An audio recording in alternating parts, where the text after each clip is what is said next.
Well, we took a little bit of time off to change our kind of schedule around and do these on Mondays. I got Rick with me again. What's up, bud? Hey, how's y'all?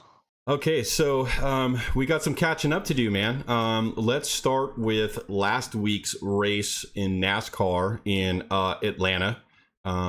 If you remember the last podcast, or you or the viewers, you know that I kind of was a little skeptical. I'm kind of tired of the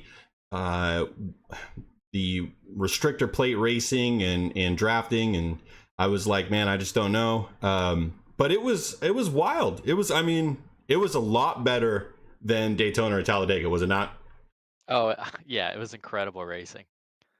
Yeah, it was a lot more. Like, you didn't need a huge pack. You didn't need to be 3 wide. You could make runs. You had to bump pretty hard. But I'll say this, going into the race, I was concerned still because, if you saw the truck or the Xfinity race, there was a lot of single file racing up at the front, at the top line, 10, 12 cars deep. And I thought, man, are we headed for this on Sunday as well? I don't know if they were just being careful or what, but I don't know if you saw those races either, but that was kind of my thing. I got him spoiled for me, so I knew Austin Hill had some domination at Atlanta. So he always does it with restrictor takes. plates, though. Yeah. So I heard some speculation that people were afraid to pass him, or just no one could really take the move and move him out of the way. So we definitely didn't get that for the Cup race, thankfully.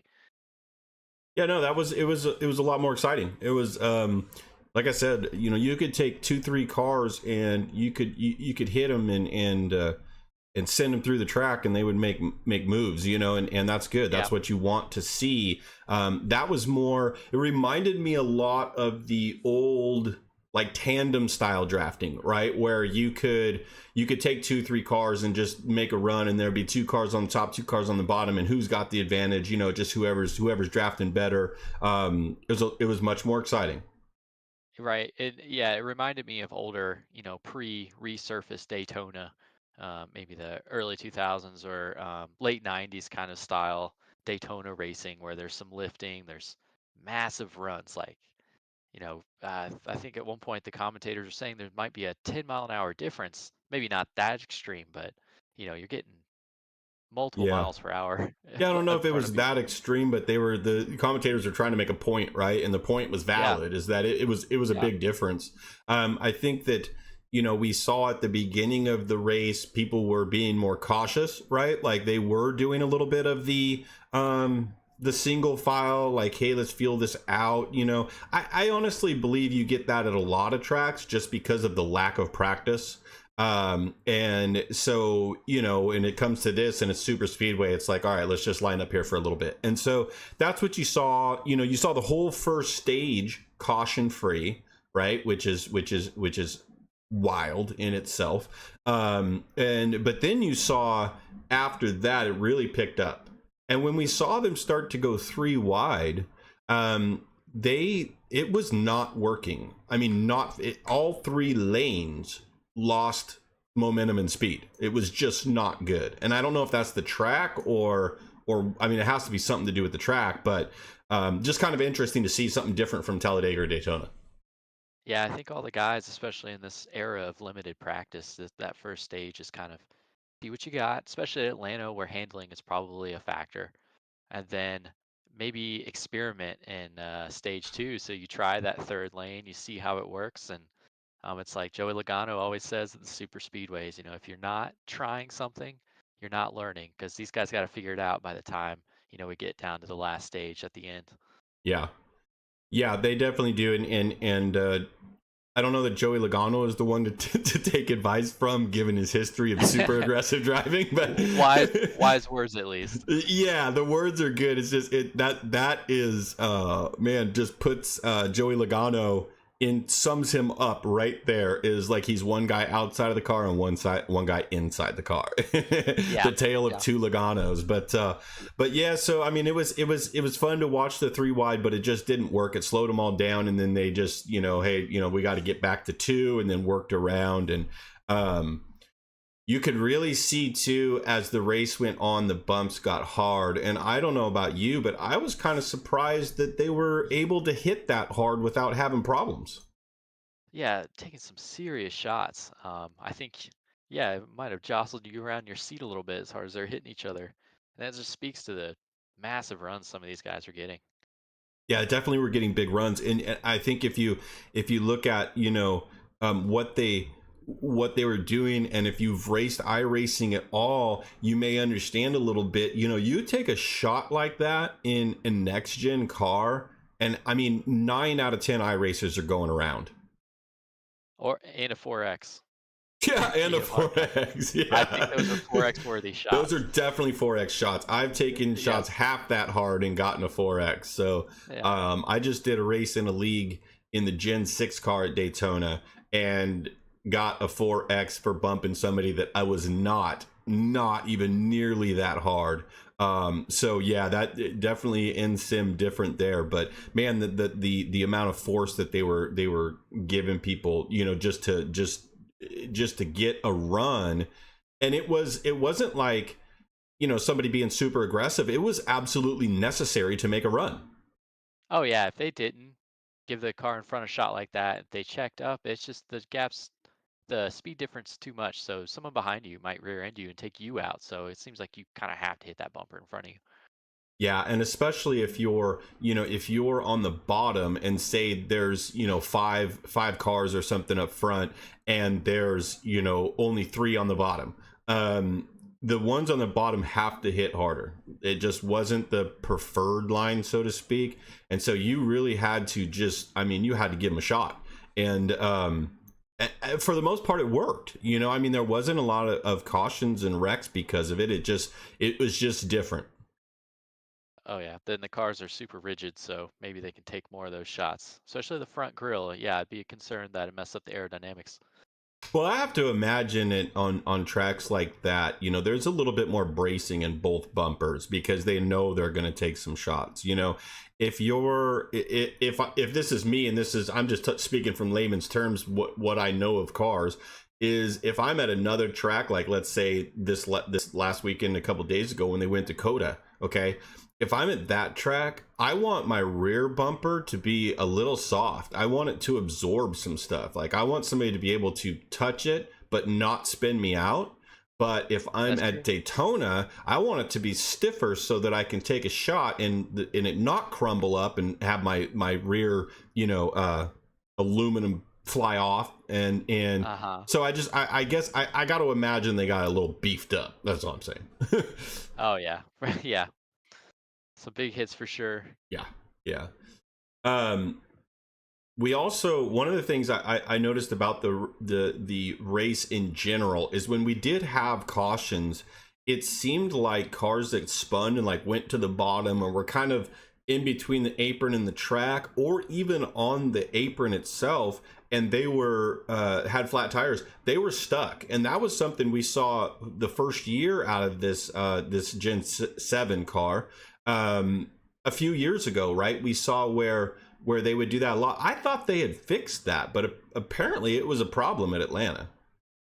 Yeah, I think the biggest issue for that was cars getting taken out of the race maybe when they shouldn't have. Something to do with the what's the new rule on pit road? If you're hurt or if your car is damaged, you can go fix it in the garage and come back out. Yeah, they're allowing them to come back. So the damaged vehicle policy, the DVP, has been changed such that you can go back to the garage and make repairs, come back on the track. You just have to meet a minimum speed, whereas before, anytime you went to the garage, you did not get to come back. Mm-hmm. Yeah, I didn't notice any flat tires though at the apron. Were they completely stuck? Yeah, there was a couple of cars that were stuck. One of them, man, I forget who it was now. I should have wrote it down, but he was pissed because the car was not that bad. And next thing you know, it's like he's got to tow him, and then he gets hooked up, right? He gets taken around to the flat, and he's screaming at the guy, his crew chief or spotter or whoever will listen. Really, he's just screaming.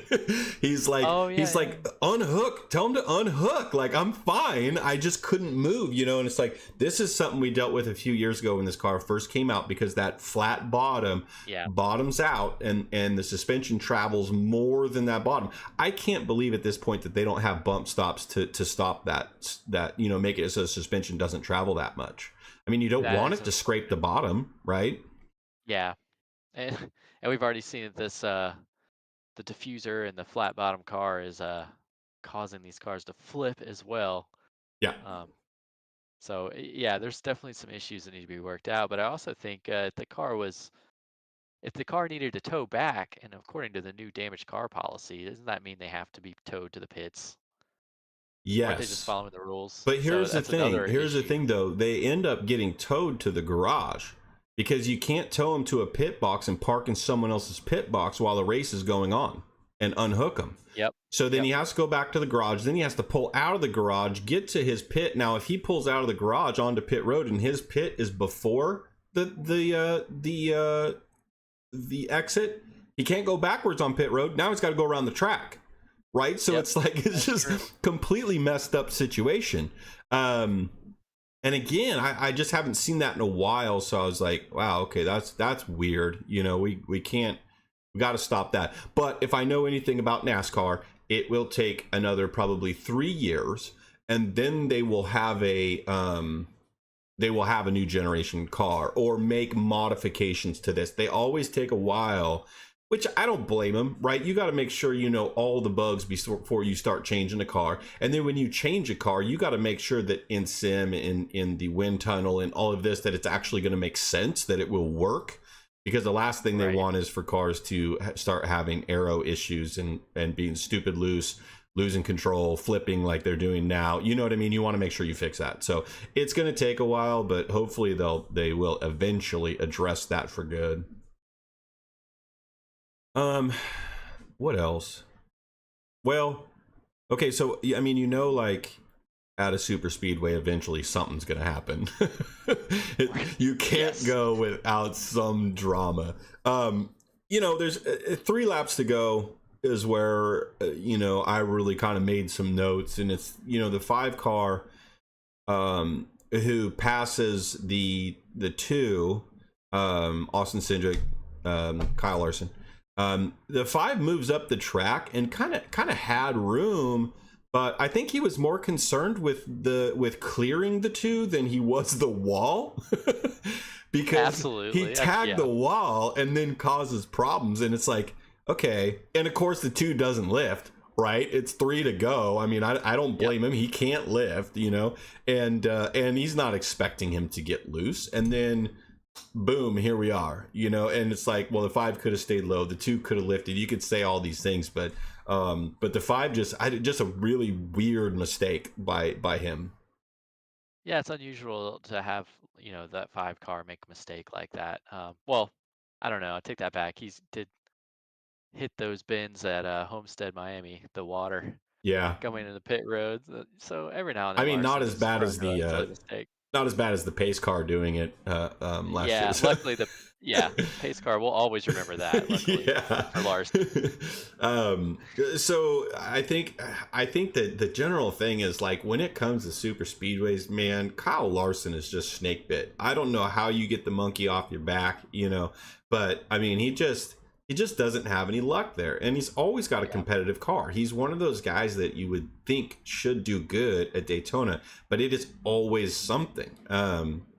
I don't know what the answer is, but man, he has enough skill and good enough team behind him where he doesn't need it. He can go win at 1.5 miles, short track, road course. Yeah, that's true. I mean, he doesn't need to depend on it. He's going to get wins, right? And it's just a matter of where, and so it's tough. It's it's a lot like, and I hate making comparisons, but it's a lot like Dale Earnhardt. It's like all the talent in the world, but it just doesn't work out for him at Daytona. And now Dale Earnhardt, I will say, is a little bit different because his was just the 500. He could win at Daytona in July, no problem. He could win at Talladega, no problem. He could not win the 500, and that was the biggest difference. Kyle Larson just cannot finish well at super speedways. It is just, he's always in something. So I don't know if he'll turn that around, but like you said, he doesn't need to. The way this format is you don't need every race. You just need a couple of good ones, and then you need to be good in the last 10. That's it. That's the way that the sport is now. Yeah, I could see Larson easily winning at Kansas or somewhere like Homestead, how he's so good along the top of these racetracks, Darlington, things like that. So, yeah, we'll definitely see him in the playoffs, no doubt about it. Yeah, for sure. So Christopher Bell gets the win in Atlanta. Kind of, I don't want to say came out of nowhere, but kind of like they nobody was really looking at him a whole lot. But he gets it done. And so good for him. He punched his ticket, right? So now you got William Byron and you got Christopher Bell, both locked in at this point already. Got to be nice for those guys. We had Carson Hocevar, and I know there was some chat in multiple Discord channels that I'm in about his behavior, and I don't know, man. I don't get it, to be honest. I don't get it either.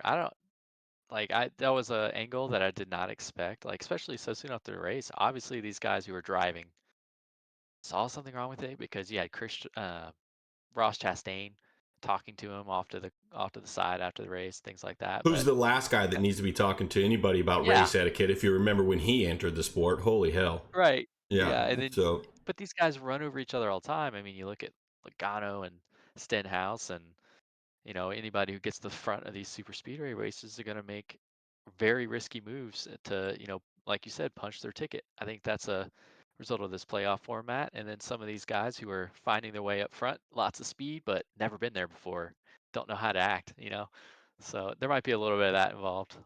But Hocevar, I don't see all the criticism. I think any of those drivers out there would have done the same thing in his position. Yeah, I think it's kind of the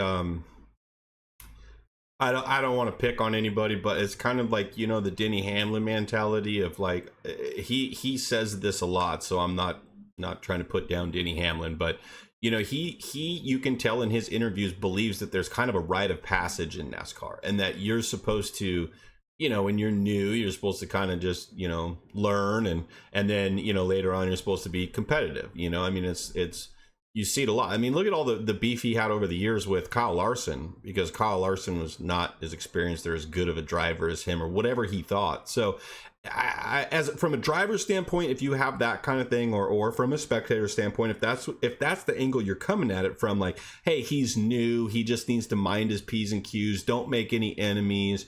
I mean, I guess I get that, but at the same time, if you were in the seat, you would try to finish as high as possible, however possible, because you want another ride this year. Nothing's guaranteed to Carson Hocevar. I mean, I know he's full time this year, but it's like, what's next year mean? What does the playoff mean for Spire Motorsports? Everything. You know what I mean? So like, he's sitting up there in the top 5, and he's like, I gotta go. It's like, what would you do if you were a driver? Would you just be like, oh, I'm fine here? Or, hey, right up there, I can punch my ticket to the playoffs. Are we going to get there by any means or not? We're going to get there by any means. Yeah, a young driver, they got a lot to prove, and they got to show that they can, win these races. They got to fight for their career. It's a cutthroat sport. So, yeah. You got to go for it, especially your ride like Spire. I think, I bet Carson Hocevar has aspirations to move to one of these more long-standing, very well-funded teams, good cars. So not that Spire is not good. They just haven't had a ton of success yet, and I think it's coming for Spire. I really do. But if he could get at least some notoriety of like, hey, this is a good driver.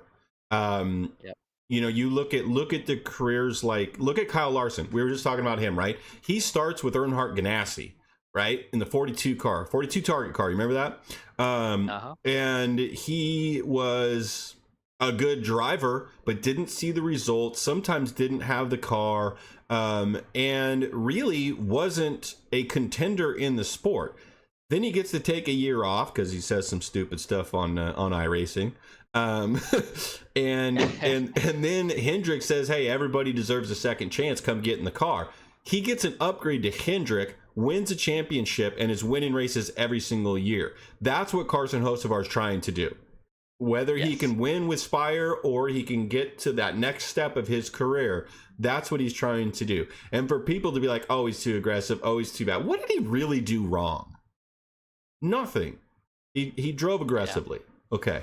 The veterans are making the same moves out there. So they're doing the same thing. It's hypocrisy on their part to say things like this. It really is. I mean, you got Logano that absolutely, him and Stenhouse, who are some of the best plate racers, some of the most experienced plate racers, just the week before dumped each other and neither one of them gave an inch. And you're going to tell me that Carson Hocevar is the problem? I don't think so. Anyways, get off my soapbox. Well, you see other drivers too. To add on just a little bit more on that, it's like Ty Gibbs. He was a very aggressive, maybe perhaps hot-headed driver in the Xfinity Series. Comes to Cup, really dials it back. Ross Chastain had a run a few years ago where he was wrecking everyone and made Rick Hendrick mad. And apparently there were closed-door talks. Ross Chastain, it seems like his racing toned down a bit after those, problems with Chevrolet as a manufacturer. I think when Hendrick stated publicly, if Ross Chastain does that to one of my cars, he's not going to like the outcome. I think his owner at Trackhouse said, calm down. That's not a man you piss off. Right. So that's how I think that got to win. But I mean, look, and who's more competitive? Would you say Ty or Ross? Who's been more competitive? Who's made the playoffs more? Who's Ross? So anyways, Carson Hocevar did get second place, by the way. So he had a great finish. Didn't punch his ticket, but great finish, great paycheck for him and that team. Larson ends up getting third, so that's a great finish for Larson. After the whole thing. And then Blaney gets fourth. He had the pole, so he stays in the top five, and Stenhouse gets fifth. So there's your top five finishers for Atlanta. I guess I'm going to, to sum up Atlanta for you, I'm going to have to change my tone on that. I was pretty critical, and I enjoyed that race a lot. So, yeah, pleasant surprise. It was great. Yeah. Okay, so let's move on to this last race, at Circuit of the Americas, Austin, home track for me. I didn't go this year, but I wish I had, because of the track change. It looked very exciting. I mean, I guess there's no place to start on this race except for lap 1, turn 1. I mean, what the heck? It looked like your typical bottom split iRacing road course on NASCAR, right? Like, they go 5 wide. Ross Chastain, who we were just talking about, sends it in so deep on the inside that he has no way of making the corner, but good for him, he's got 4 cars outside, so he's gonna be fine. Yeah, you got other cars there. You don't need a break. Yeah, what's the thing Mike Joy always says? Like 8 tires is better than 4, and 16 is better. Exactly. You know what I mean? So it's like, but he sends it in there, and he turns the 9, which is very unpopular. 9 cars being the most popular driver in the sport. Yeah, at any track. Yeah, so he turns the 9, and those are really the only 2 that had problems. I would say that others got slowed down, had to check up, lost spots, but nobody had damage like the 9. Denny Hamlin had some severe damage. Oh, that's right. He did tear off his right front fender, didn't he? It didn't seem to bug him too much, though. He seemed fine. Not like the 9 car, who went back to last place and stayed there for 3/4 of the race. The 9, if you didn't see, like, he obviously bent the right rear tie rod or something like that when he hit somebody, or was it the left rear when Ross hit him or something like that. They had to change it. They had issues. It's just a crazy start, though. Like, I guess I don't get that. I don't get it when it happens in iRacing. I don't get it when it happens in real life. I just don't like wow. Okay, 5 wide guys. Who thought this was going to work? Or are you just hoping that you're the, you're the one that doesn't have the problem, that it just happens to everyone else? And then do you really approach a race from a standpoint of hope? Yeah, there's no reason to, but we're not in the seat, and yeah, there might be some visibility issues. Maybe you couldn't see his breaking point, anything like that.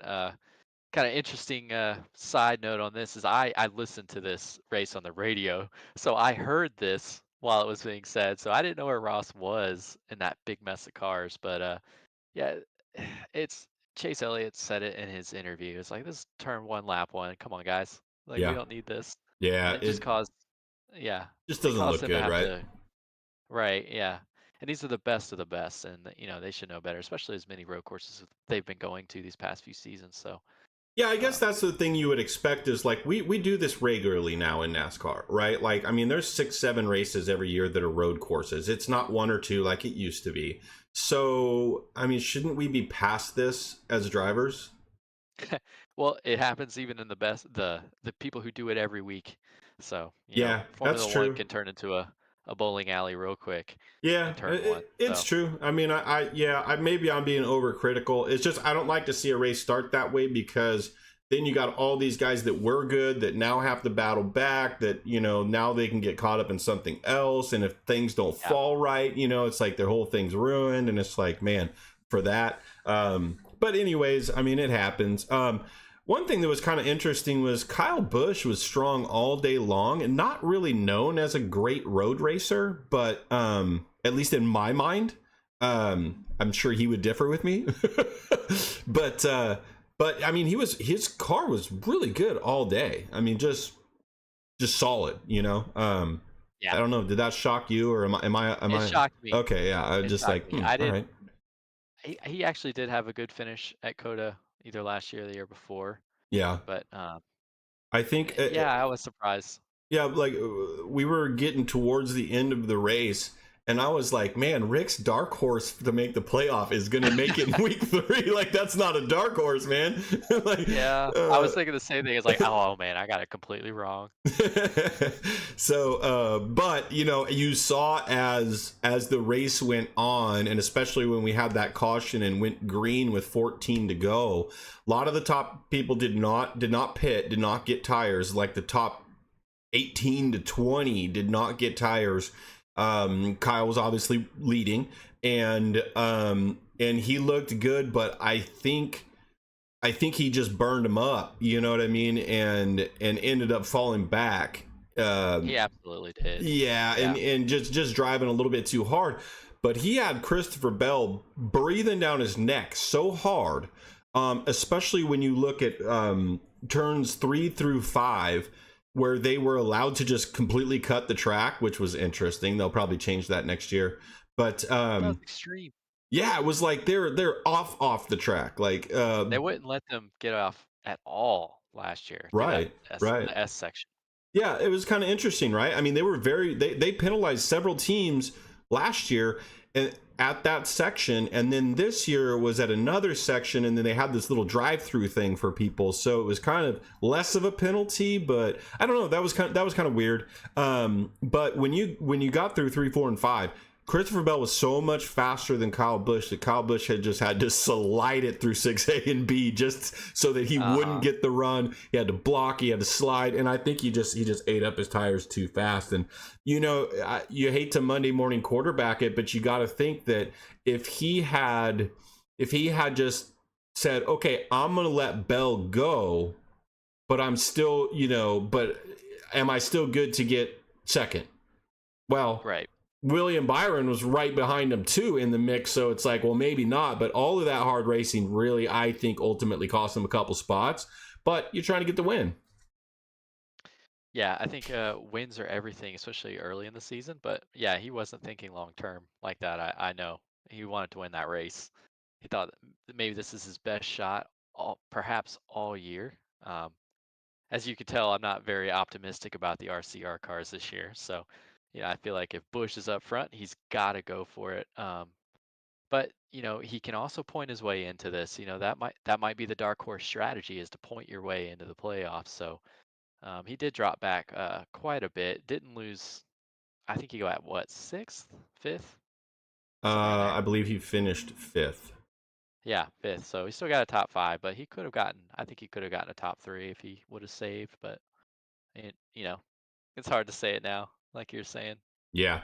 And I think, keep in mind, and they were saying it on broadcast too, it's been 59 races. I mean, next week they'll be like, it's 60 races. It's been 61 races. It's like, leave the guy alone. Why don't you talk about all the other drivers that have never won? All the other drivers that had, that it's been 4 or 5, you know what I mean? Like, there's a sense of desperation, and it's amplified by the media constantly talking about it, that I just sensed in Kyle in that last thing. Like, I think with 6-7 laps to go, I knew Christopher Bell was going to get around him. Even when Bell like slipped up, missed a corner, and was 5-6 car lengths behind him, I knew it's like he's going to get back to him. And the only thing that was a wild card is like, is William Byron going to ruin this for him? Yeah.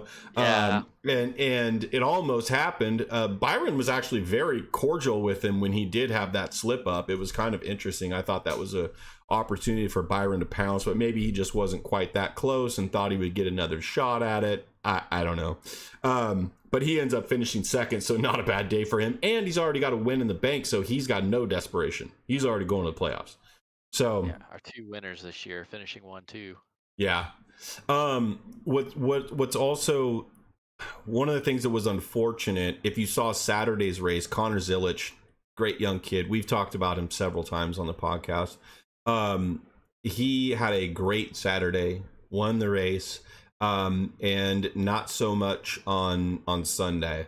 I think he started 14th. He kind of got put back because of that first lap thing. Didn't get damage or anything really, just got slowed up and a bunch of cars got around him. The second stage, he drives from like 32nd to, I want to say, like 14th or 15th, just past a ton of cars. And then ultimately Daniel Suarez spins in front of him. There's a ton of smoke and he just plows him, and that's a teammate, so that's not good. It's just unfortunate for him. I kind of had him in one of my little fantasy things people do in one of our discords, is like, just pick the top 5 and who's a dark horse to finish in the top 10. And he was mine. And I think I absolutely would have had that if that hadn't happened, but that's racing. But too bad for him. That's a fair pick. Yeah, I'm looking for Zilich on the track, and then of course SVG at the road courses. Yeah. And McDowell, all those guys. I love seeing the road ringers out there. Yeah, I wonder when and how Zilich is going to get his real cup shot.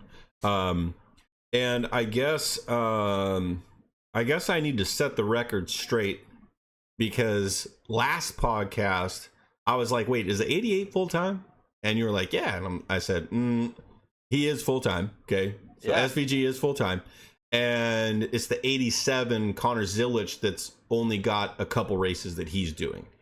So hopefully, because of this outcome, hopefully he'll get another shot at another race at some point. I would definitely put him, if it was me and we had the funds, I would put him at every road course we had. Kid's good.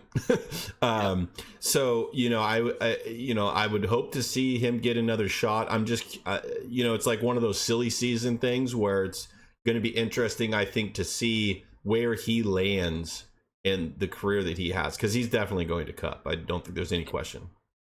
And getting experience at 18, 19 years old, that's so important, and that's going to go so far. Yeah. Yeah, you got to keep in mind this kid's young. He's got so much time to develop and grow. One thing I noticed during the race that I've noticed before, but I don't really like, and I don't know that we can fix it under this system, but it's the people that pit before the stage break.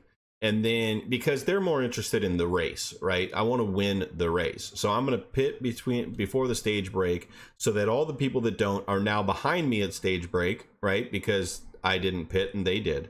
Yeah. And you get all these people up front that are now getting championship points for winning a stage, like Bubba Wallace did. And it's like they wouldn't have had that. You have these other 9 that are getting playoff points or points in general at these stages, and you wouldn't do it. And then it's just they're using this on road courses in particular, and I just kind of I don't really like it, because I don't like stage racing to begin with, and awarding points, let's just be honest. But I don't like that manipulation. I don't know if it changes anything. Like, let's say Bubba Wallace getting that point. Is that going to change anything in his season? Probably not. He's probably still going to need a win. Yeah. Yeah. You're getting these cars that are getting points that may not or should not have been there at that point in the race if there wasn't a stage break. They didn't necessarily have the speed on the road course to get points at that time. Not saying Bubba wasn't, but he got those points because people are gaming this. Yeah, this he format. might have got 10th and gotten 1 point, but he wouldn't have got the playoff point in the win, in the 10 points. Yeah. He wouldn't have got that. So right. I don't know. It's kind of gaming the system, I guess. That's what you're supposed to do as a race car driver. As a spectator, not a fan. Don't like it. I also disagree. Yeah, I don't like that format for the road course. But NASCAR did. I don't think it was like 2023, 2024 Indy. They didn't do the stage breaks, but they awarded points, I believe, and ended up being a green flag run. And there's uproar about it being quote boring. So they went Yeah, back. that's it. It's unfortunate. I guess in NASCAR you're kind of, because it's usually oval tracks, and the sport was born from short track racing. There's a lot of excitement. I mean, even if cars are lapped down, like, the leaders got to get around them. They're still dealing with them, right? Whereas at road courses, it's a big track.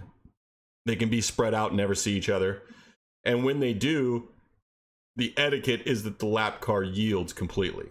And so it's a different breed of racing. I guess in NASCAR you're looking for that short-term excitement, and in regular road racing you're looking for, like, this person can straight up put qualifying laps down for 3 hours, and that's more exciting. And like, the car is literally still able to turn laps at 3 hours that it was at 1 hour. And that is, so I guess that type of racing is more about the car and driver, and the NASCAR is more about excitement and action, I guess. Yeah, NASCAR, lucky to have a group of fans who just like all different things about the sport, so that you can be interested in different things about NASCAR. And for some, I think it's the action, the aggression bit, and then for others, maybe some road course guys, or however, you like this this test of endurance and concentration and close racing. And NASCAR is a good blend of both of those things a lot of times. But the formats, sometimes they disappoint, and I wish we could figure out a system that works, and adjust that, be free to adjust that depending on the nature of the course, like ovals and I just think we got to get rid of stages, at least on road courses. That's my 2 cents. Is like, you got to get rid of it. I don't like it. They're gaming the system. They're doing certain things. I understand that you're not going to have as many cautions and people are going to run away with it, but that's road course racing. If there's drivers that are that good, give it to them. I don't know. Right. This just my thoughts. Anyways, so Christopher Bell gets the win, right? Kind of alluded to that. That's back-to-back wins for him. He got both Atlanta and COTA. And that, by the way, hasn't happened since 2018, which is quite a thing. Although I do feel like that is a little bit, I want to say, due to scheduling. Like, we didn't always have 2 restrictor plates in a road course to begin this season, right? Yeah. So you have a lot of different racing that kind of led to that. And, Atlanta and restrictor plate racing is kind of a luck of the draw, so to speak. I mean, don't get me wrong, I know there's a lot to it, but but I mean, cool. I mean, great accomplishment for them, for Christopher Bell and Joe Gibbs Racing. And, to get that has got to be a confidence booster. I see what you're saying though. Like we could have with two super speedways kicking off the year, you could potentially have one of these super speedway guys who has all their wins on a speedway, winning both of the opening races, and then they've won the first two in a row or something like that, like a Stenhouse or something like that. So Yeah. is that really because Stenhouse is tearing up the field, or is it because he's an excellent super speedway racer and the schedule helped him out? Yeah, I think it's the latter, unfortunately. Yeah. But I think if you're Christopher Bell and team, you're taking it. You know what I mean? It's great. It's a good start. They need it. Christopher Bell is one of those drivers who's a really great driver, just underperformed his whole career, unfortunately, in Cup. At least to what they thought he was going to be able to do. So we'll see. I mean, he's definitely solidly in the playoffs with 2 wins. So if he can stack 1 or 2 more, he's going to be, he can kiss the first round goodbye. He's probably going to be fine. So good for them. Good start for them. Kind of something that shocked me at the finish was Chase Elliott. So we talked about the first lap incident.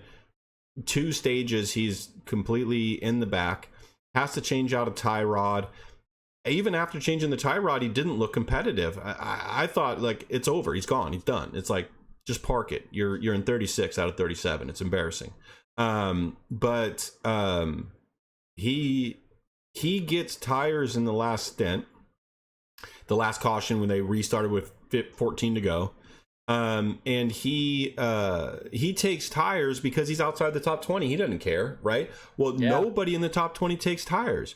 And he drives from about 22nd to 4th, where he finishes with fresh tires in 14 laps. That's more than 1 car a lap. That's unheard of. Yeah, the tire difference was extreme. I mean, we saw it up front with even a few laps with Kyle Busch. So I imagine going Yeah, out there on a fresh set of boots, and I want to see that on board, I think is all I'm saying. That's yeah, incredible to drive through that many cars through on a track that's been shortened yeah. too. So less I time to do it. Yeah. I think there was 2 things that contributed to that. Obviously, the tires were a big deal. I think the other thing is that he calmed down, and I think it took him a little while. And I don't think his team on the radio helped him at all. I don't know if you caught that during the race, but his team was basically saying, yeah, Ross dumped us, blah blah, and he's like, well, did I do anything wrong? And he's like, no, he just wrecked us. We're gonna have to pay him back. We can't let that stand. Yeah. And Chase is like, I'll do what I have to do. I just need to make sure it's not my fault before I do it. And I was like, guys, what are we talking about right now? Like, are we openly talking on the radio about wrecking someone on purpose? Because, like, they can hear you, right? Like, NASCAR hears you. Right. You're You incriminating can't talk yourself about here. that. Yeah. I'm like, but I think that set Chase in this pissed off mood. And, like, he's just racing angrily, and then he's not doing well because he's not focused on hitting his marks, conserving his tires. He's just out there racing mad. And I think it took him a while to be like, hey, calm down. Let's just get this finish. And so, but of course the tires helped, but I don't think the team did any favors right there.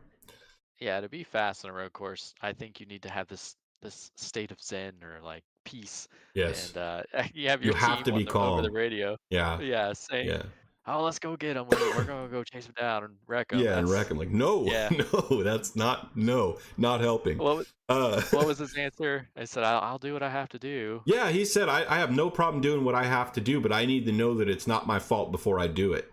And he said, no, it's not Right. your fault. 10-4. Like, okay, dude.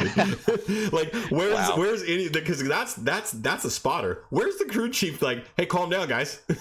Like, hey, let's Yeah. just focus on hitting our marks, and let's, it's a long race. It's lap 1. None of that. The other thing that kind of stood out to me is SVG was not as strong as I thought he would be. And I just wonder, so he restarted that last start in 6th, falls back to like 11th, ends up finishing 6th. I wonder if the drivers are kind of onto him, and like they know now, okay, if I let him by, I'll never see him again. So they're just racing him harder, He got roughed up on that last restart there. That He did. one of He did. if not the last one, yeah. It was the last one, yeah. So I think, yeah, you're right. these drivers know if you let SVG go out in the lead, you're gonna have to work too hard Kiss to him win. goodbye, And, right? Like it's not going to and happen. he, So, yeah, and he's shown in the Xfinity series too. He's willing to use his bumper and move you out of the way. It's supercar right. style. So Yeah. um, So I think he they, plays back. yeah, I think they, that they realized that, and so nobody gave him an inch on that restart, and he got kind of roughed up and wasn't expecting it. So curious to see on the next one, how that's going to go. Is he going to allow that to happen? Is he going to be the aggressor? I don't know, but I can tell you this: that Trackhouse is looking for him to win on road courses this year, and I was, yeah, I don't know I that was thinking sixth that place too. is what they're looking for. Yeah, yeah, I was thinking that too because this could be a viable strategy. I mean, there's probably prize money involved with getting a car into the playoffs. So Oh if you yeah, there's a hire, big paycheck jump. Big. yeah, Yeah. if you hire the best road core racer you can find and stick him in a cup car, you could be a mid-league team, Right. get your car into the playoffs, get that payday, help grow the team. So I think it's a viable strategy to help grow an organization is to make sure that you get a car into the playoffs, Yeah. run a full-time road course, expert, run him full time Well, through and the series. they have a road course in the playoffs now, so early in the playoffs. So it's not that he could just make it; it's that he could make a second round and then get that second bump. So it Yeah, is a good strategy, and the rule is now that they have to be full time, though, right? You can't be a ringer and take one of the 16 spots.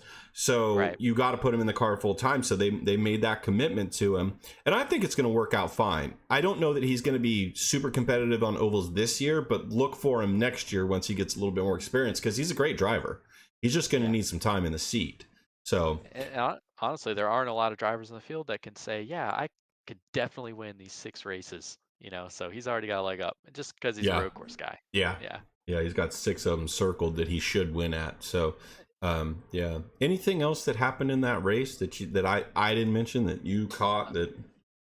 Yeah, towards the end, and I didn't hear about this till after the race, Brad Keselowski's cool suit failed. Was it really hot down there that day? I don't know what the temperature was. Well, it was 80, 82. Yeah. Max temp track temperature at the start of the race was 101. So yeah, it probably got pretty dang hot in Okay. there.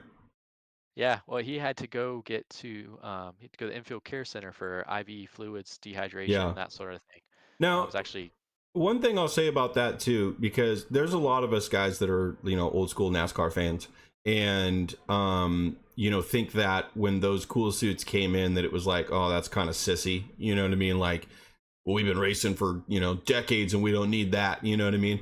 I want you to go look at the cars that they drove and the cars that they're driving now, and tell me that there isn't substantially less air going through that car. absolutely. Huge difference. Huge difference.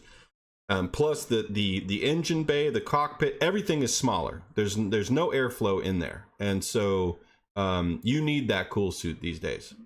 So for that to go out, and let's face it, it's like modern air conditioning. Like we have it in all of our houses, all of our buildings, and when it goes out, how do we all feel about it? You get Yeah. used to something, and then not having it is like, oh my gosh. And I just saw in chat, you're right. Road course racing is much more physical as well. So it's going to cause more issues for somebody like Brad when that happens. And And to make it more complicated, I also heard that Brad lost power steering during that race. So oh, he has, he's dying in there, man. I mean, yes. gosh. They're gonna have Yeah. to go back and look at see what happens. Keselowski is one of those guys. I hate to say it, but I think that team is on the right track. I just think Brad needs to get out of the car and be a coach, mentor, engineer type person, because he's really good at that. But I don't think he's the driver that he used to be. Stenhouse is or I'm sorry, what's his name in the 17? 17. Uh, Busher. Busher, Yeah. Chris Busher is consistently finishing better than him. Consistently. So that Yep. tells me right there, it's like, okay, it's time, bud. Like, hang it up. But and hopefully, hey, maybe they could get Connor Zilic in there. Wouldn't that be something? Oh yeah, that Now would I'm thinking about definitely. it. That would be awesome. I'd love to see him there. Yeah. Yeah. So, anyways, Okay, so let's switch up. Let's go to our SRN series, our iRacing Wednesday night truck series. So last week was at Kansas. Very interesting race. Only one caution in 125 laps, so that was super cool. And it was an early caution, so we got a very long, probably 115 laps, I would say, ish, like run at the end. And I personally, I love these because you really see the guys that are able to manage tires, able to figure out a pit strategy that works, timing that pit. It's just the tire fall off is huge, and being able to do that is something that not everyone can do, and you really get to see like who has the best racecraft, not the best short run speed. And we had some different winners this week too. Our top three was not the usual suspects, so it was great to see some new winners out there at Kansas. And yeah, Kansas has it all. If you can overdrive your car, wear out those tires, and then it's prone to these long green flag runs, so it makes for some exciting strategy racing. And uh, I was driving, so I had it felt like with there were two different tire strategies going on. Yeah. So we had some guys who pit during that caution, and we had some guys who didn't. I personally, it was probably a wrong move to stay out during that first caution. That's just me. Mm-hmm. It proved not to work in the race. I think those guys missed out. But yeah, it felt like multi-class racing. You had some guys out there on some old tires, and then you had the guys making suicidal moves in the new tires, diving in 3 wide, all this. So it felt like a multi-class road event. It was very exciting. Yeah, to kind of let people in on it that didn't see the race, at lap 10 or whatever, 10 to 12, the top 10 did not pit on that caution, and then never got another one, and so they were just off sequence. And if you think about it, okay, at that point, those are our 10 best trucks. They are up front, and they essentially, I don't want to say got taken out of it, but just got put on their heels big time. And that opened the door for these other guys to take advantage. And, by the end of it, we had 10 cars on the lead lap. I mean, that was the spread. And it's interesting you say that, like the multi-car class racing, because, when you figure you got some people that are, they're pitting almost exactly opposite of other guys. It's like, these tires have fallen off over a second a lap, and these tires are fresh, and you end up with what feels like a car that's parked and a DeLorean time machine coming by. It's like, it's just so different. Wide. Yeah, and you're just like, man, what's going on? And feel like Ricky Bobby, like, what was that? What just happened? So it's cars? Yeah. So it just kind of, and as a broadcaster, you're like, dang, I don't even know what to say about that. These guys are on completely different, sequences, and it's hard to keep up with, to be honest with you. When you do see a battle, usually it's a tire issue, so you go to it and you're like, oh, okay, that's not actually a battle. This guy's actually a lap down. Never mind. You're going back and forth. But as a driver, and you can tell me from the seat, I mean, you got to enjoy that too, though. Yeah, I'm like, when these green flag runs happen, you go through a few pit cycles. You don't really know what place you're in, especially in that race. Yeah. So you're just kind of putting in laps and driving, and I was telling my team, I was like, you know what? I think I've driven this car back to the top 10 because I had some problems early on. Yeah. I'm not sure. I got to see how this plays out. But it ended up, yes, I had, but you don't know until the end. So that's pretty exciting. Yeah, you got to kind of just keep driving as best you can and figure out, I think I'm here, I think I'm there. We also saw, so at the end of it, we saw one of the cars that was kind of, a couple of the cars actually that were in that top 10 that kind of got put behind with that pit strategy was Bobby Hall, our points leader, Alex Healy, number 2 in points, and Chris Phillips, who's number 3 in points. So the top 3 of our points leaders all got caught. Now, that means that there's opportunity for other people, right? I mean, but the fact that they all three were caught in it means that nobody really made much up. You know what I mean? They all kind of just had mediocre finishes. I think Bobby was 15th, Alex was 29th, and Chris was 17th. And so, you know, it's like, okay, nobody really made up a whole lot. I mean, I guess you could say Alex Healy had the worst of the days, but an opportunity for, say, like Chris in third to leapfrog these guys didn't happen because he got kind of stuck like the other guys did. So, but all in all, it was a fun race. It was exciting to watch if you're into that kind of green flag run racing. It was cool. Yeah, it's been a great week for SRN, and I just want to, say this live that I did pick or say Gordon Spain was going to be fast, and he did end up winning. So I Yes. think I might be onto something there. Yeah, I Big think shout out. we had mentioned Yeah, that on the podcast that he was due, and I think Bobby was mentioned too, wasn't he? yeah, yeah. So Yeah. that's awesome. So that's good. Uh, We know Big our shout. league. Yeah, right. Big shout out to Stephen Shu. I think Stephen Shu, specifically, it really shines during these long green flag runs too. Yeah, he He's does. kind of slow and methodical, not a very fast qualifier, but kind of practices throughout the race, learns his car, learns what he's got, doesn't overdrive, and he can really drive his car forward. Really good Yeah. at making passes. And we'll play for y'all the interview here in just a moment, and you'll see why he started in the back and why he did not pit and was not up front with the leaders to give him that opportunity.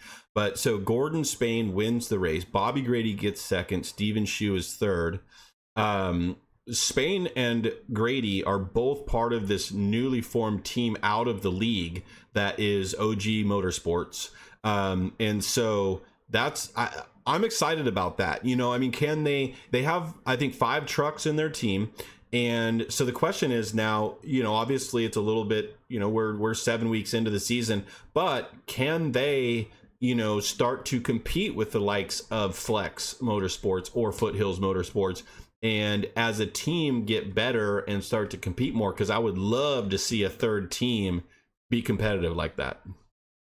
Yeah, it's really you really know which teams work the best when you get to these more super speedway races. Um, maybe a little bit here at a place like Kansas. You know, you can give the draft, help out your teammate. Me personally, I don't like playing the team game very much, and I think racing with me, I like to race you harder than everyone else. So, Yes. uh, yeah, Yeah, which yeah, is so fine. I mean, we agree on that. You know, like yeah, it's racing. We can help each other to an extent. We can talk about when we're going to pit, what the strategy is. You know, we can talk about what setup we're going to use. I mean, we run fixed, so it's just, you know, your steering ratio and brake bias and, you know, offset, whatnot. But you know, we could share all those things. But on the track, we're competitors. yeah. And we got Talladega coming up, so Yeah. maybe some of these teams are getting organized so that they can, you know, push their way together up front or block both lanes if they control the lead, that sort of thing. We might get if these larger teams, we might get some shenanigans at Talladega. Um, I'm expecting it. I think we had a little bit at Daytona when one team in particular took the lead and kind of controlled both lanes. Lots of checking up and accordion effects. So we'll see at Talladega, I think. And yeah, for me, teams are a place to get together and help each other get better, learn. So yeah, these guys will probably find time by working together. Yeah. Yep, I think so. And yeah, with Talladega coming up, it should be interesting to see now with the addition of another larger team, you know, what can actually happen, what they can do, and how that's going to change the dynamic of the races. Because obviously with people kind of controlling lines and stuff, that's not the kind of racing that we want to see. Obviously it's up to the other teams and other cars to get around them, you know what I mean? Like, that's just the type of racing. They're not doing anything wrong. It's just not fun. You know, Yeah, so yeah. so Luckily Talladega's got that third lane. It's nice and open, so and hopefully that was the that'll help problem. us mix it up. That was the problem with Daytona, is like, well, if I go 3 wide, you know, it's like I'm gonna be that guy, you know. Yeah. So you have that opportunity. Well, let's take a look. Let's listen to the interviews we had from the truck guys, the top 3 finishers, and see what they had to say about their races. Steven, Matthew in the booth. You got me? I got you, Big Matt. Dang, man. Okay, so crazy race. Only one caution. Awesome. The field got spread out. Man, third place. You had some issues early. Take us through your race and how you ended up here. Well, Kyle, I'll be honest with you. It's a miracle that I wound up here because when we started this race under qualifying, I had 24 frames. Oh, wow. And it dropped all the way down to 8. That's why you see me qualify in the back. Then all race long, I could barely get it above 40. So I tried to stay away from everybody and just out of it. And just here in the last pit stop or so, it started clearing up a little bit so I could really start running my line and getting close to people to race. Yeah. But I've said it before and I'll say it again. I'll take luck over skill any day. Yes, sir. And we saw you battling quite a bit with a lot of trucks there. Take us through kind of strategy. Were you trying to hang on to tires? Was the fuel run not long enough so you could go hard, or what was your mindset with that kind of strategy? The tires, they fall off pretty bad, pretty quick. My thing was I come out right out the gate, started running the high line, lifting, just barely dragging the brake, just trying to be as soft on them as I could.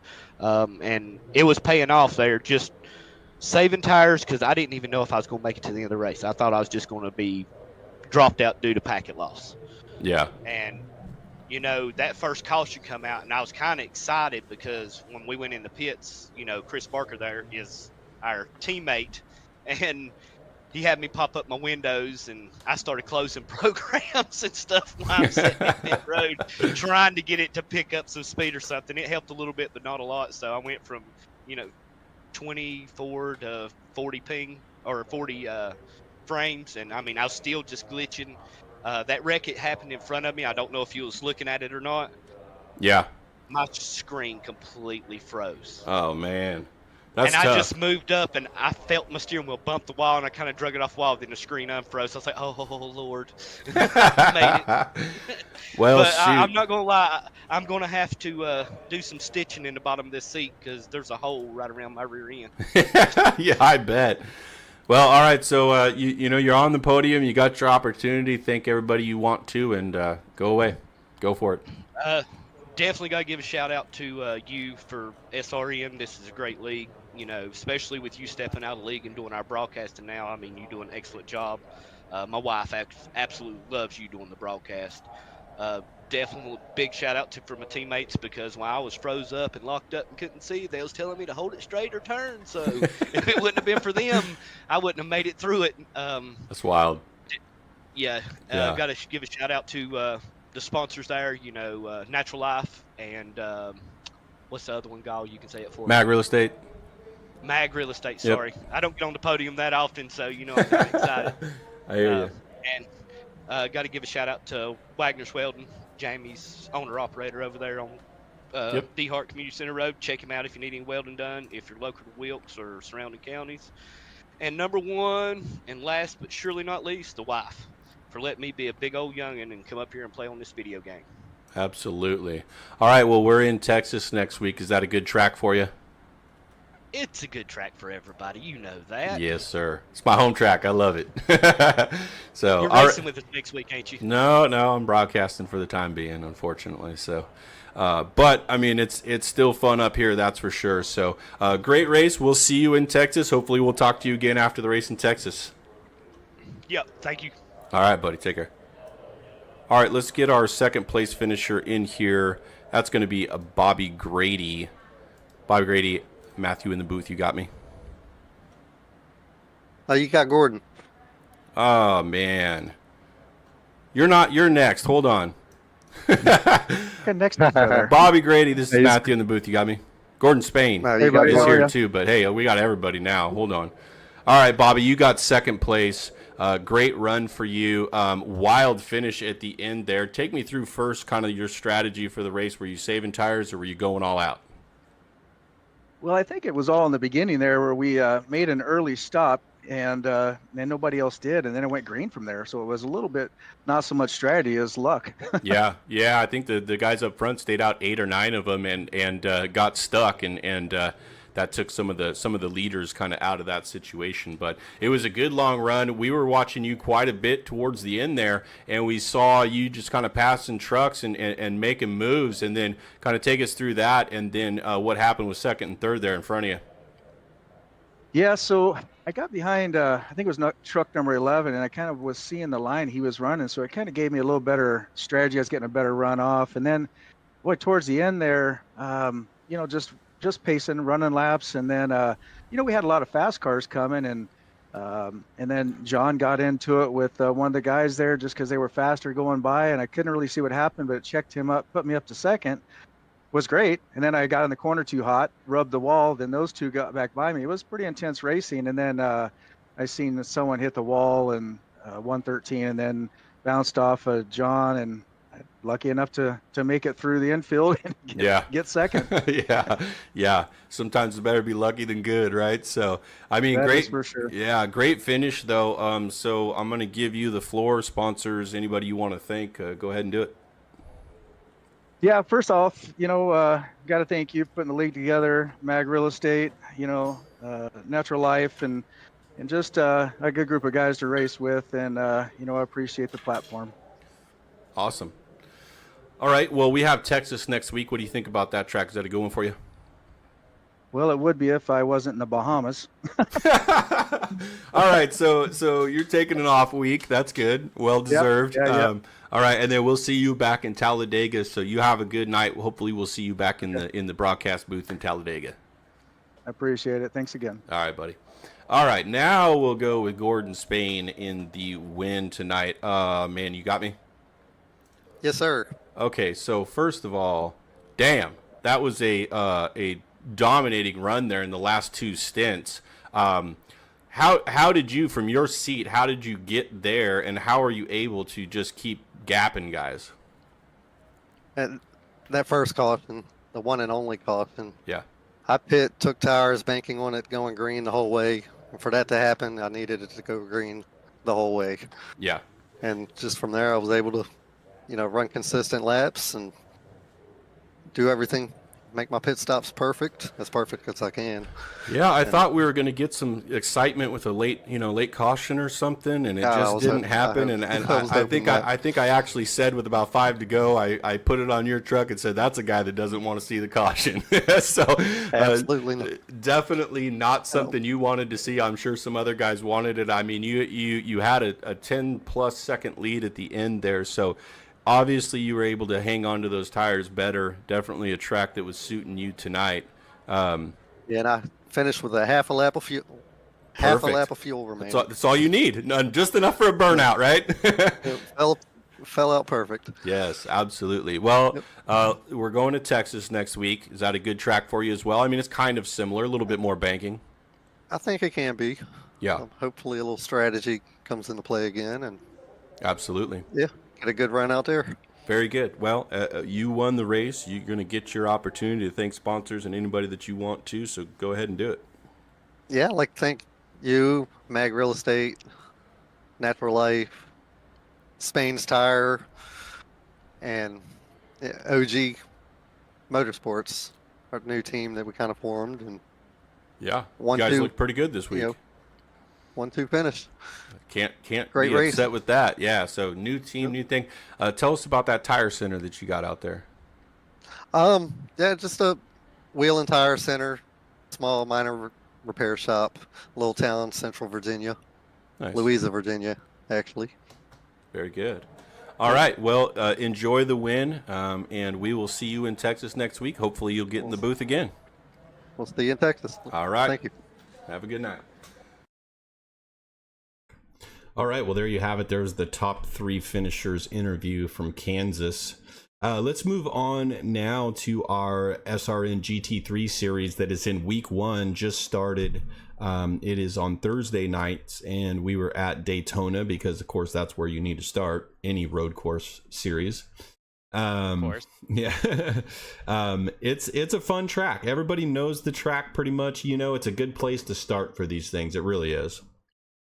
Yeah, Daytona is if y'all don't iRace, but if you don't iRace, it's the most popular road course track, I think, and has the most popular special event, the Daytona 24 Hours. So when you come to race at Daytona, that everyone's going to be very familiar, Mhm. um, and there's going to be some good racing. Yeah.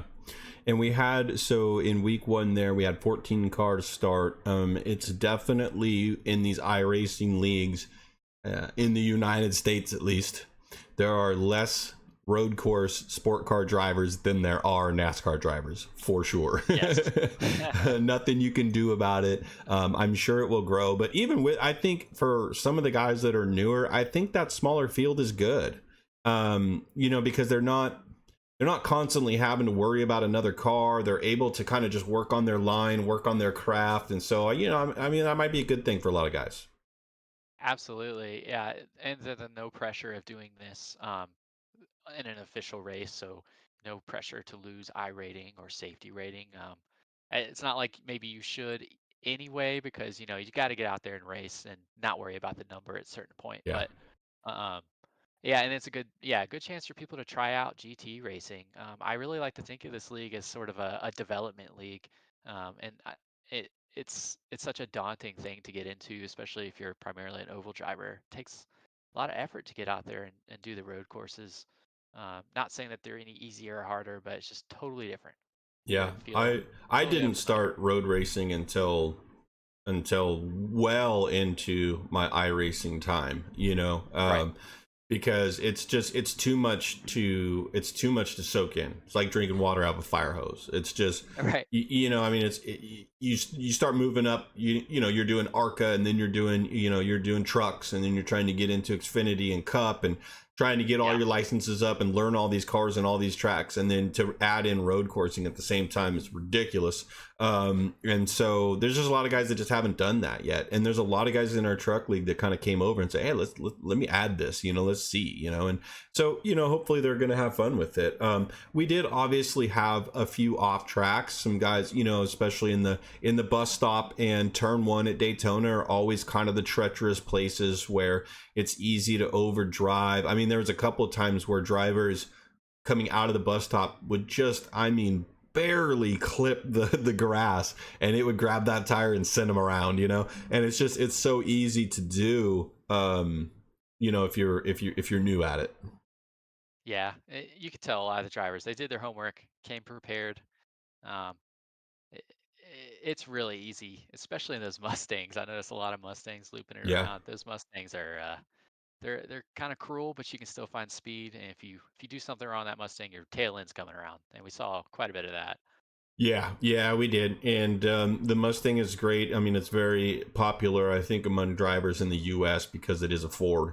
And they are new to the IMSA sport, with Motormatic, and so I think it's just a very popular car right now.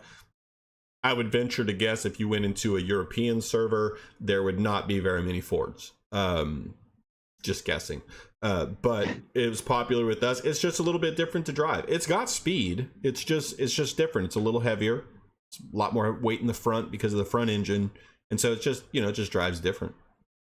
Yeah, if you're an oval guy and you're thinking about GT racing, I think the Mustang's a good transition car because it drives like a boat, just like your stock car, Yeah. and it rolls around a little bit, and I think it's the closest you can get to stock car.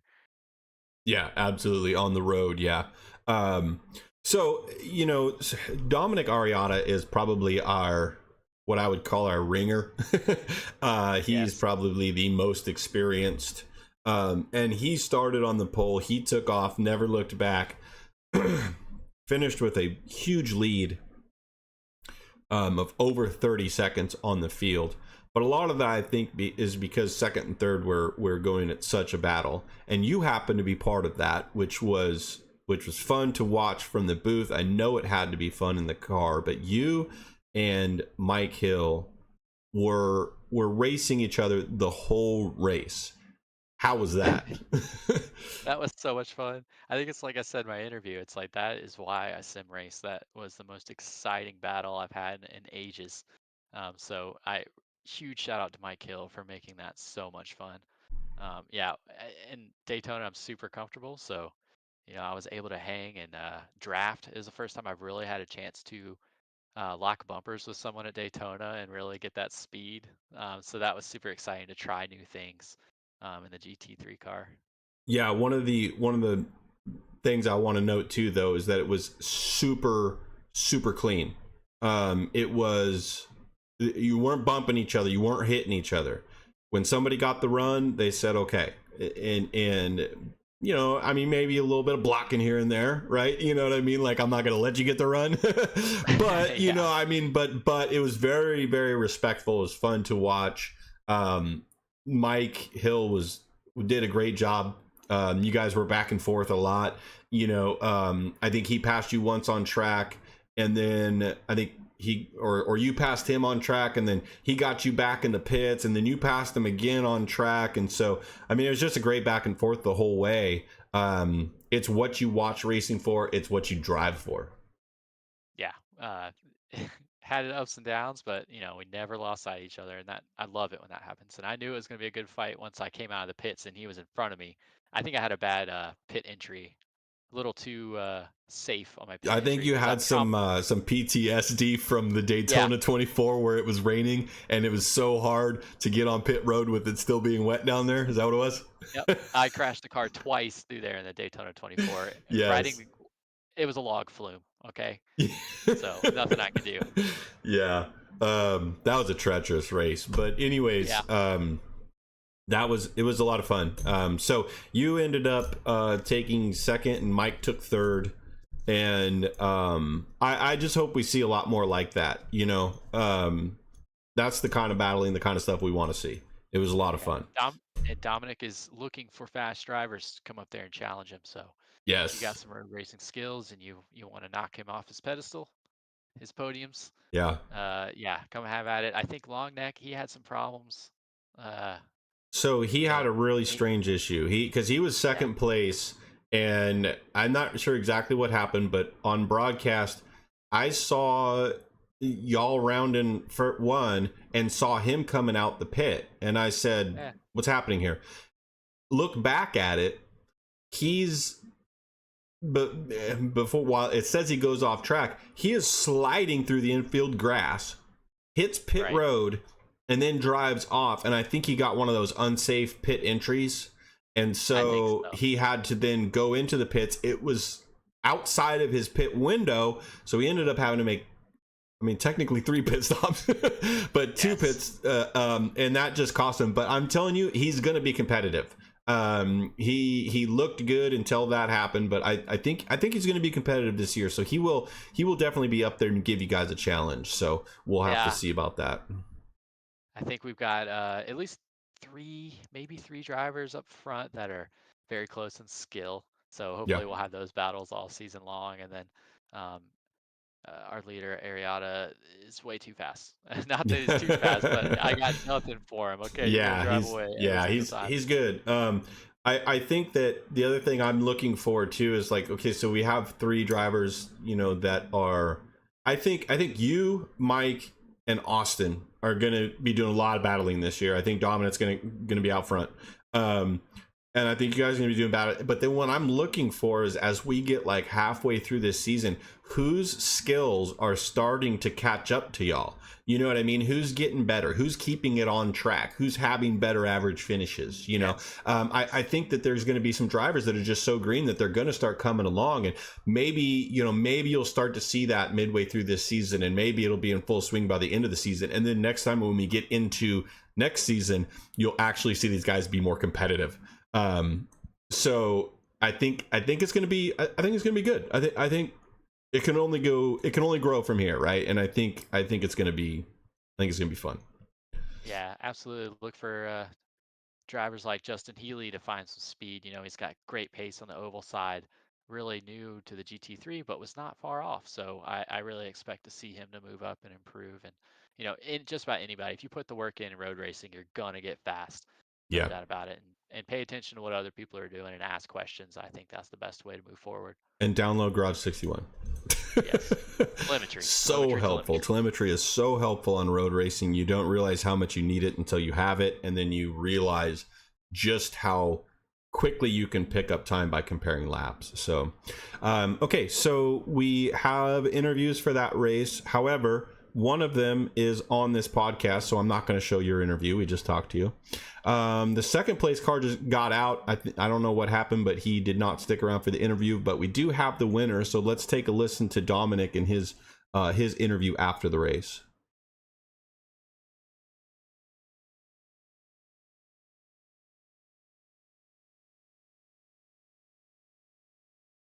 Looked back, how'd it feel out there this evening?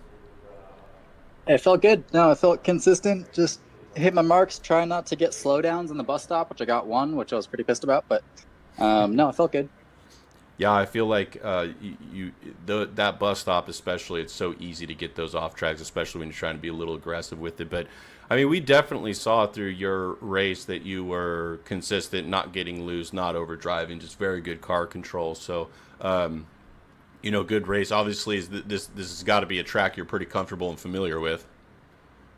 No, I mean, I did some radical races in the officials here, but I haven't done a league race or anything else here. I just did a lot of homework in Garage 61 beforehand, and yeah, just trying to not make mistakes was my only focus. Was just don't get X's and don't get slowdowns. Yeah, very good. Well, we have Spa next week. What do you think about that track? I love that track. Good. It's one of my favorites. That's one of my favorite tracks ever. It is a great track. I don't think I've come across anybody that doesn't like it. So I guess we can expect you to be strong there as well. You have any team, any sponsors, shout outs, anything you want to give while you got the time? I don't, but huge thanks to you and the league and everybody driving in the league and all the sponsors for the league. So thanks to everybody. Yeah, very good. All right, well, we will see you next week in Spa and probably out front. You have a good one. We'll see you then. All right, cool. Thank you. Bye. I don't remember. I know there's some. All right, so there we have it. That was Dominic and his win in our opening race. Okay, so let's move on here. We had an eNASCAR Coke Series race in Las Vegas this last week. That was a fun race. So the 11 of Vicente Salas takes the pole. And let's just talk about Vegas in general. I like the track. It's a lot like Auto Club, where it's very wide, a lot of lanes.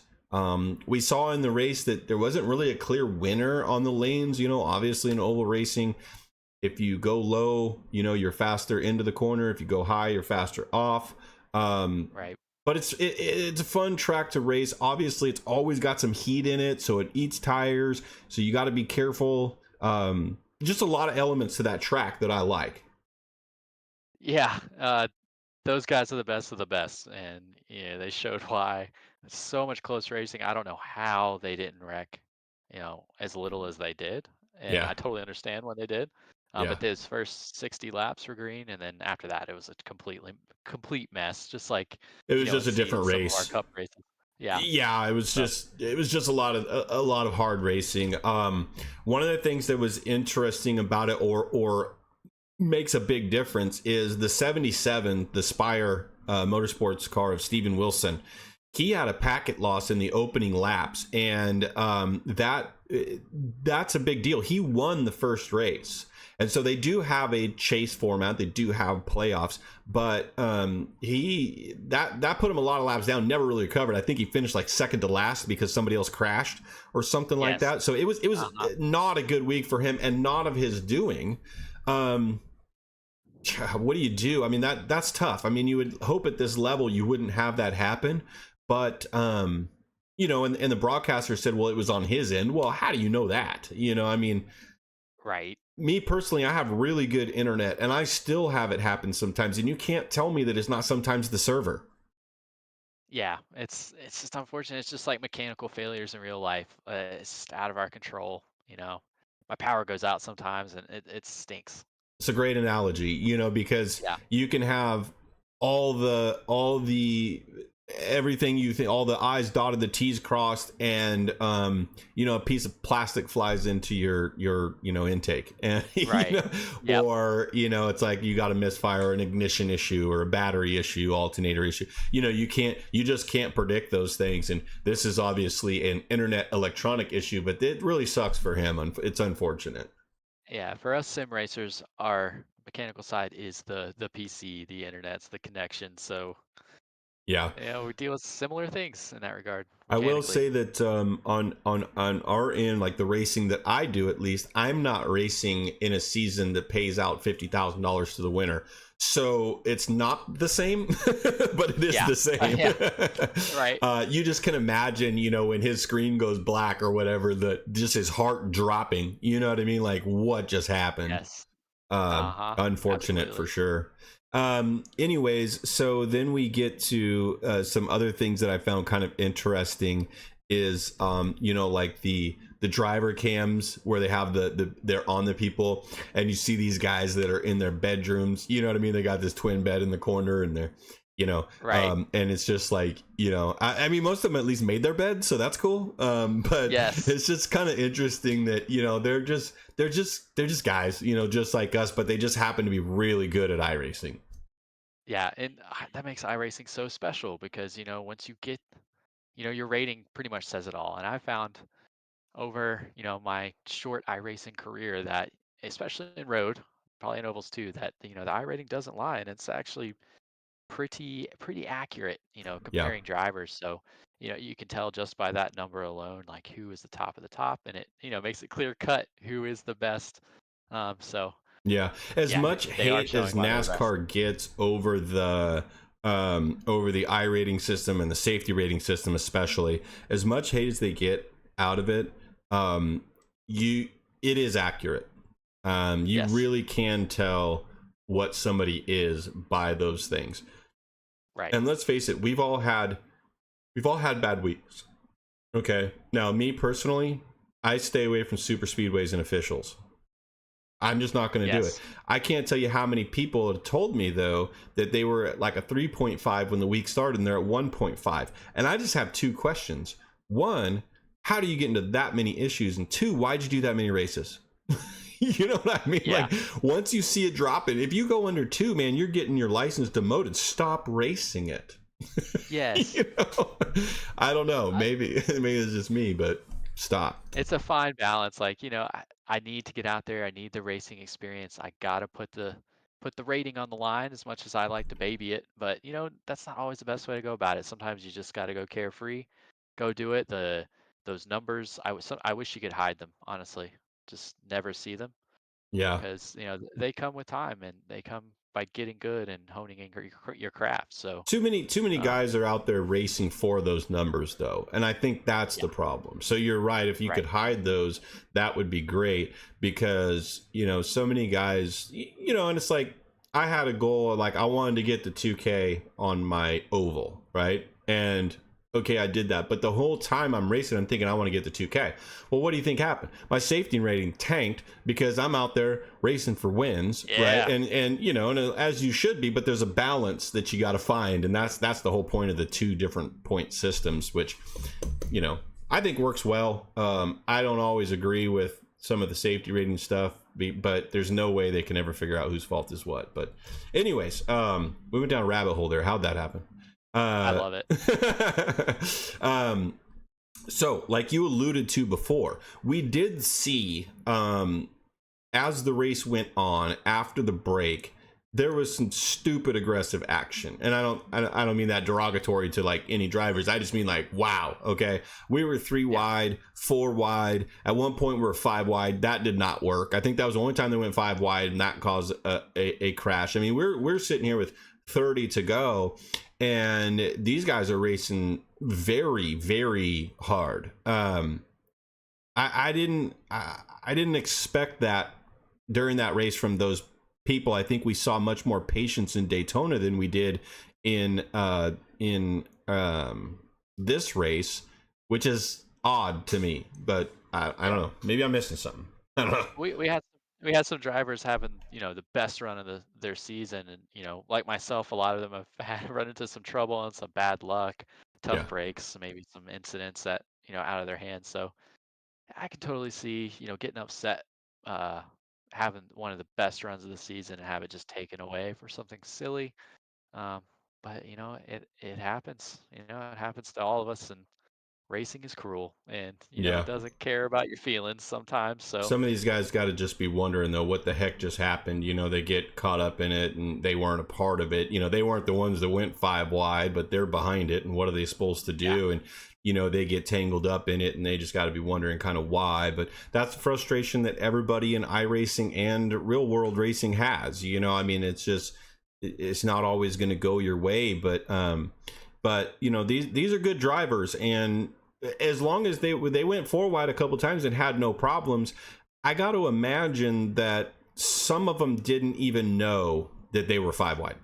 It's like, okay, I got a car on the inside and outside. The only thing your spotter, hopefully they have real world spotters, but the only thing your iRacing or crew chief spotter or whatever is going to tell you is, car inside or car outside or in the middle. Well, in that situation, you're in the middle, but you're in the middle several deep, so it doesn't have a thing to tell you that. So unfortunately, these guys, they got into some accidents, but because of that, we saw some different finishers up front. Some teams that aren't necessarily the big name teams, right? We saw some people that maybe had some issues at Daytona, didn't get that top finish, so a little leveling of the points, if you will. We had Colin Keister in the 15. He's with Jim Beaver Esports. He got the win. Michael Cozy Jr., he was with ERA or Era Esports. And then the next two were Parker White and Donovan Strauss. Those are with Williams Esports. I think that's Byron Williams, by the way. And then 5th is Seth McDermott with FGR Excel. So those are guys that didn't, most of them, I kind of looked it up. Most of them had some issues at Daytona. And so I'm sure they're very happy to have an upfront finish, because next week we go into the Autodromo Jose Carlos Pace.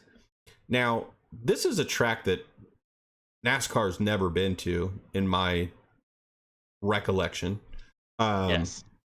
And I'm not sure, this may be the one that's in Mexico City that they're actually going to this year. I could be wrong about that. This is the track in Sao Paulo, Brazil.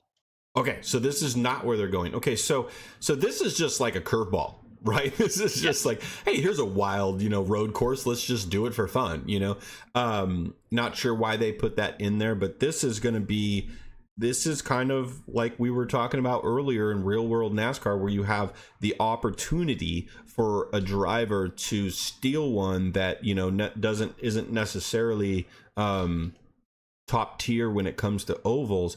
But I got to imagine these are mostly all oval guys, aren't they?